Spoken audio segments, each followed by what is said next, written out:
The following is a relevant radio program and protected under U.S. copyright laws. This program is made possible through the contributions of listeners like you. Support Relevant Radio by clicking on the donate icon at www.relevantradio.com. Life as you've never heard it. This is the Drew Mariani Show on Relevant Radio.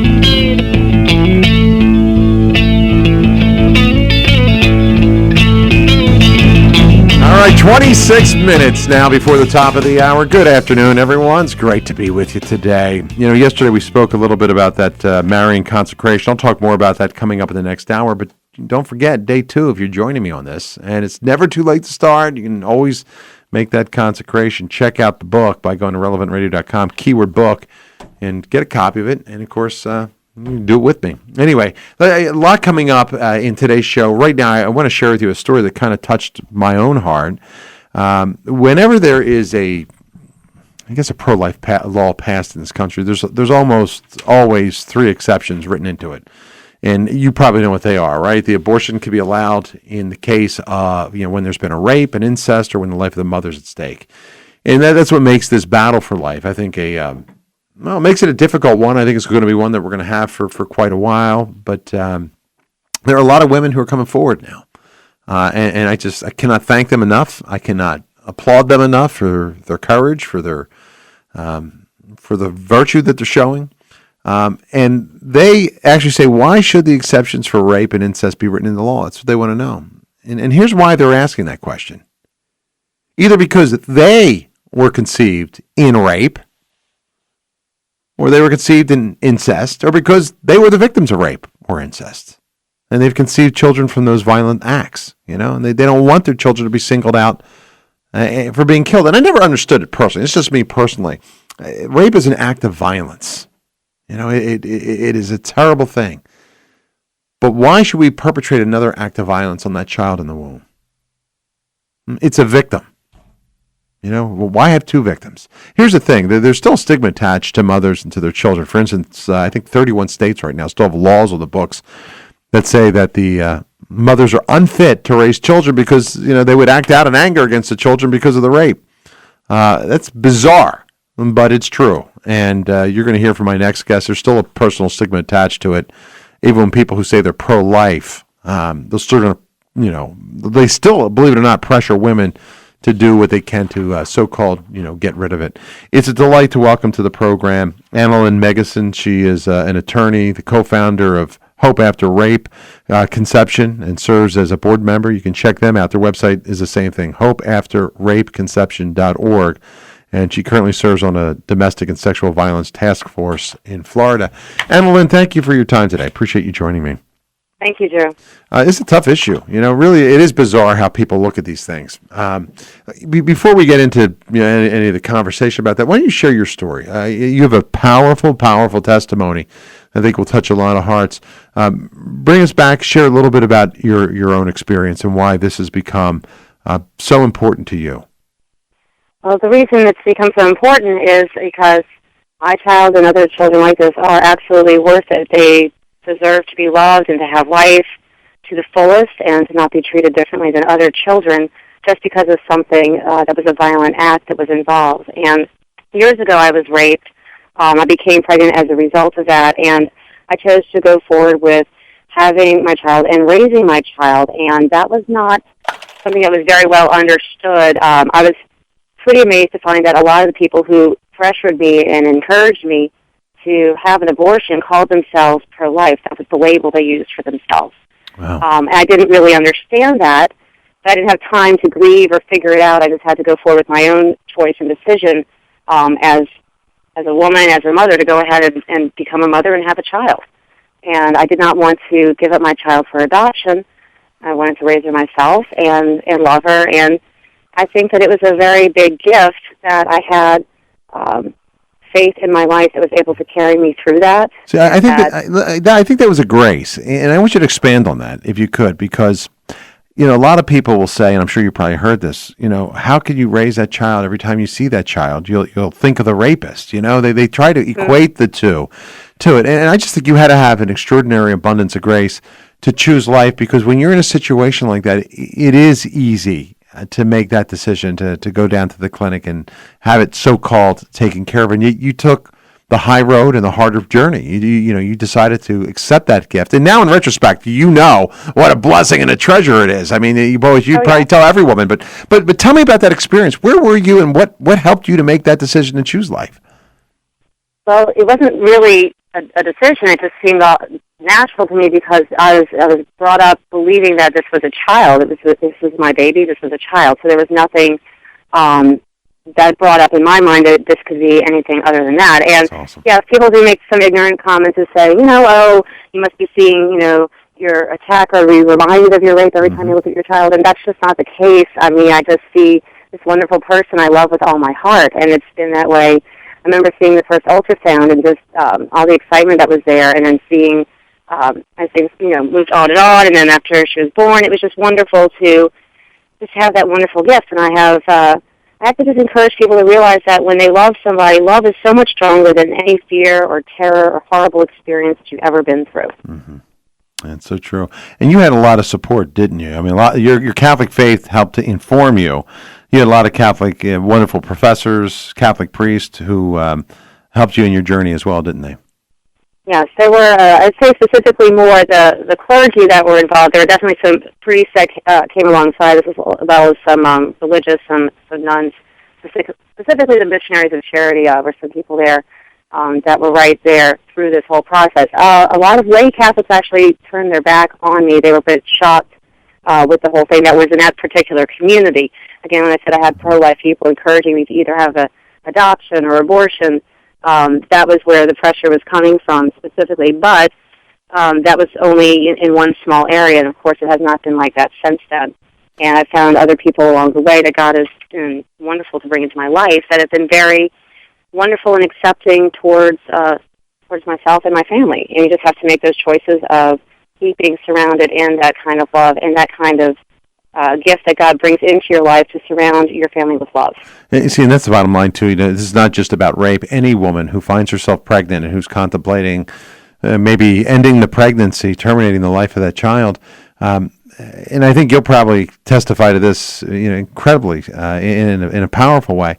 Right now it can be very difficult for a lot of people. You knew it was a child in your womb. Some people, like Yvonne Florzak Seaman, and others didn't at the time, but others do. But you just think, my gosh, it's going to change my life. It's going to ruin my future. What am I going to do? But you do realize that once you have that child, it changes your life, doesn't it? That it was one of the biggest blessings. Rape is not, I don't mean to put it in that context, but the fact that you have this child, you wouldn't trade it for anything in the world. It's a blessing from God.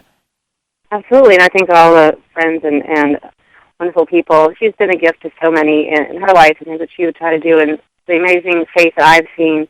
Oftentimes your children will teach you some things about faith when they pray or when they reach out as well, and it's just such a wonderful thing to me to see how it's not just your children are not yours, like they're not something you own, anything like that. There's no ownership involved in that. These are God's children first, and we have to keep that in perspective with any children that come around us. And remember, He said to let the children come to Him, and we can't interfere with that by blaming or attacking a child or committing more violent acts upon an innocent child. Mm-hmm. And one of the things that people don't understand is that after they're born, there's all these different choices and decisions that have to be made. There's a lot of attack on a child that is perceived as fatherless or things like that. And there are things that we need to do, I think, to really stand by and be aware of that. It doesn't end when someone's born. It begins when somebody's able to grow throughout the rest of their life into adulthood, too. There are a lot of cases, too, of, I guess, the perpetrator suing for custody of the child. How does that go down? And do they win in cases like that? Well, it depends, unfortunately, on what state you're in. For myself, when I was raised in this particular situation, this was in Louisiana. There were laws in place in Louisiana, as under a civil code, which protected myself and my child from establishing any kind of, there were no parental rights to terminate. There was nothing that could be done. And of course, everyone worked very hard on that, especially in the law enforcement community and in the diocese there, which I was grateful for. But then what happened is my moved to another state. We moved to Florida, and years down the line, due to circumstances that I don't know all the complete details about, was able to, through some contacts in Florida, initiate seeking custody and visitation in contact in Florida. So we got a law passed here that changed all that. There were no legal protections in Florida at all. Nothing. And what happened in Louisiana did not count. They didn't care about what the law in Louisiana was that protected us. Wow. It happened years later in Florida.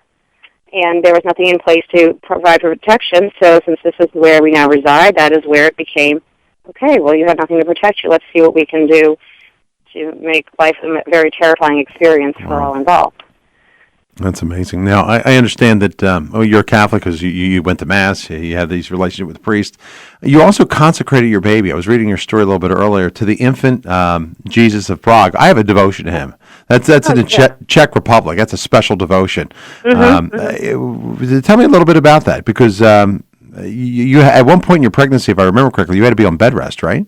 Yes, I did. It was a threatened miscarriage, and for a while I had to I had to take progesterone. I had to be hospitalized on bed rest a couple times to prevent more of the preterm labor and contractions. And a lot of this was due to the stress of, there was prosecution going on, and at one point he was able to break into my home and threatened me with a gun to blow up not only myself but my unborn child if he would kill it, as somebody would put it, if I did not drop the prosecution. I kindly explained I was not the state of Louisiana and climbed out on my roof. So I had a lot of unusual circumstances that did not make it easy to rest and relax during my pregnancy. Wow. Fortunately, everything came through okay, and I felt to best protect my child, I needed Jesus. And who better to handle that than the baby Jesus, who had to trust and be entrusted to his mother and St. Joseph through the world. It was not easy, I'm sure. They had to fly from King Herod and everything else. So, I figured that was in my heart what I wanted to do to protect my child before she was born, was to make sure that I had consecrated her to the infant Jesus of Prague. Wow, that's special. And I had a professor at Georgetown that was very supportive, a priest, of my devotion to the infant Jesus, and that was a very big encouragement to me through that whole process too. I just love it because you're on what was it you're taking? Drawing a blank here. Definitely. Yes, that helps to nurture and keep the baby. And I'm sure a lot of people are probably thinking, boy, if I was in your situation, I would just stop taking and say it's God's will. If it's meant to be, it would be. But if it's not, okay. So, you really fought for this child's life. But both by going spiritually on pilgrimage, but also by doing everything you could. What a noble and heroic example you are for so many people. And I just think that's awesome. Right now, you're involved in a great effort. I want to let people know about that as well. And maybe you talk a little bit about the website hopeafterrapeconception.org, because there's a lot of women. I don't even know what the numbers are. Is it 1 out of 3 women get raped? What's the rate of rape in this country for women, and how many women actually do conceive, and what does your website do for them? There's information about some statistics, a lot of them gleaned from the U.S. Department of Justice, and there are some statistics that will include minor children, some will not. They will include only adult statistics, so you look at different sources of the information. I think typically it's 1 in 4 women are experience a rape or completed rape in their lifetime. So it's going to be somebody's mother, their sister, their aunt, their daughter. There's a lot of people who have had to overcome this. And what's difficult for a lot of people to understand is, whether or not someone conceives as a result of that attack, it can absolutely happen. There's one difference is, men also get assaulted as well sexually, but the difference is women can become pregnant as a result of that attack, of course. And that's one of the reasons why this is more specific to dealing with women that have been raped, and including all victims of rape, like men, women, and male and female children. Well, if people need more info, they can always go to your website there and tap into it. There's a conference coming up, too, and I know you're probably down in Florida, but I want to let everybody know at Lake County, Indiana, there's a 2014 Right to Life banquet. It's on April the 14th. And actually, one of the great voices on the air here at Relevant, Father Richard Simon, will be the MC there. And Shauna, I think her name is Pruitt, she's one of the featured speakers. And you work with her, don't you? She's part of this organization. Yes. Tell us a little bit about her. Yeah, she is also a co-founder childhood after rape conception, and she's a fantastic advocate for these issues. I reached out to her a few years ago once I was going through this. I couldn't believe that in this whole world I was the only one going through this, and I needed to do some legal research to try to find anything to get some kind of relief, and I came across her article that she wrote in the Georgetown Law Journal, and I reached out to the professor there who had been involved with that Law Journal article that she wrote, which I was fascinated that it actually did include a compilation of all the different states that dealt with this law. So I reached out to her, and we started talking about the issue, and she's been a huge encouragement throughout this whole process as well. And really, I support wholeheartedly her advocacy that she's doing on this issue. That's awesome. Well, Analyn, I want to thank you for your beautiful witness and for all that you're doing.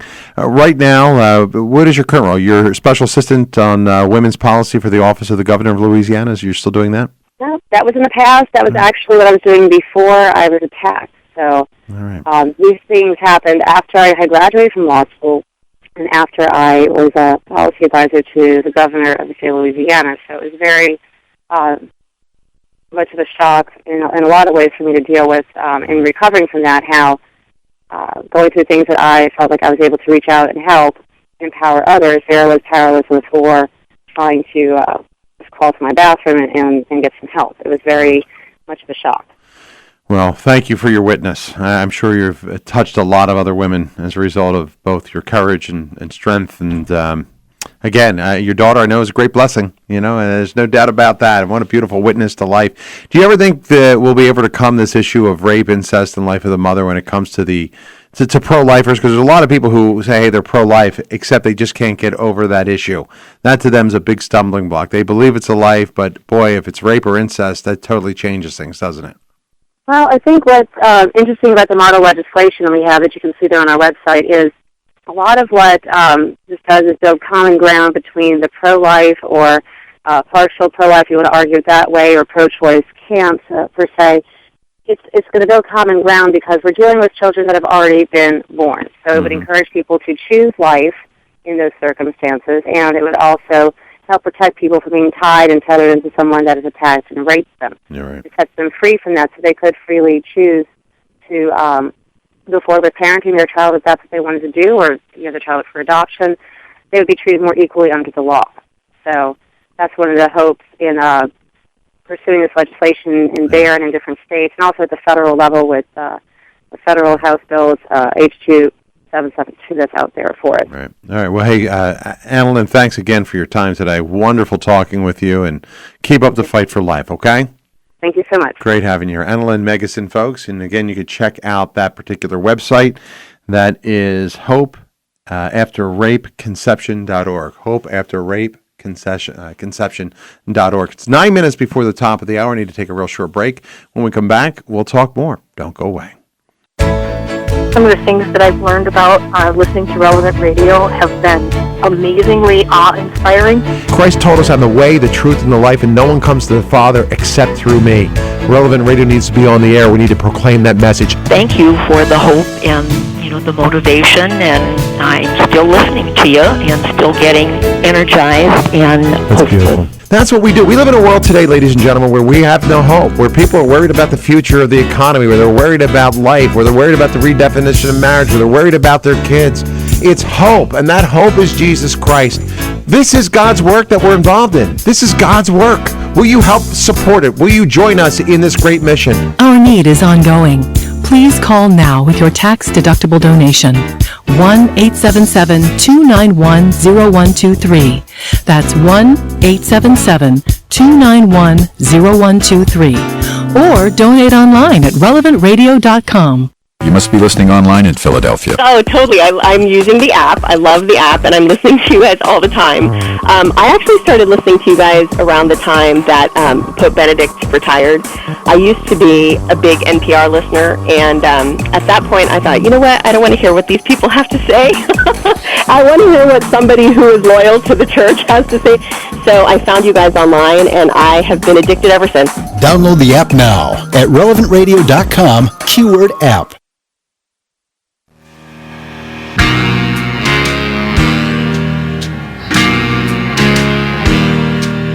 Substance without the static. You're listening to The Drew Mariani Show on Relevant Radio. All right, 7 minutes before the top of the hour. Let me open the phones, too. I'd love to get your take. I mean, I hear that story. I was talking to Analyn during the break. I just told her, boy, thank you for your beautiful witness and fighting so hard for that child in your womb. Have you been raped?